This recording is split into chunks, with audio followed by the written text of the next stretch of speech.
Well, my company is called Catalyst Health Solutions, and I actually founded it more out of a need for some extra change, to be honest with you. I started doing blood collection on my days off as an emergency department nurse. That's what my background is.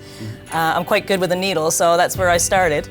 And then the more people that I met that said, well, could you do this service? You know, my mother is dying. I don't want to necessarily bring her to the Miller Center Palliative Care Unit. I'd rather do it at home. And the resources are quite limited for what Eastern Health can offer in that situation. So my company is able to come in and handle the palliation and things like that for the family.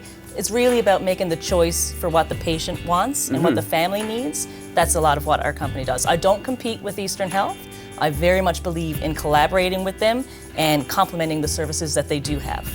Are there other issues of healthcare that you're also involved with? Like, let's go from cradle to grave here. Yeah. Like, where are your key points of entry where you can help people? Some of the other services that we provide, for example, would be on the antenatal spectrum, I'll call it that. So from conception to delivery of a baby and within the first year.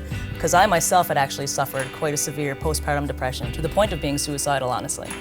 And that was something that I was able to recognize. But you know, my ex-husband at the time wasn't really observant as what was going on, nor should he have been, because you know, he had to go to work and I was at home with the baby and things were a bit challenging for that sort of thing. But if I'd have had that person who was checking in on me, just a phone call, somebody I could text to ask a question, even about my own body and the things that were happening to me postpartum, those were services that I wished had been there for me.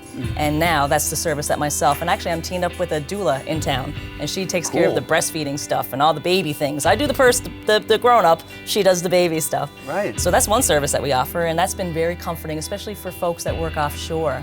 When their wives are home and they're offshore for 3 weeks, new baby, maybe mom's not coping as well as they'd hoped initially. That's a service that we're able to provide.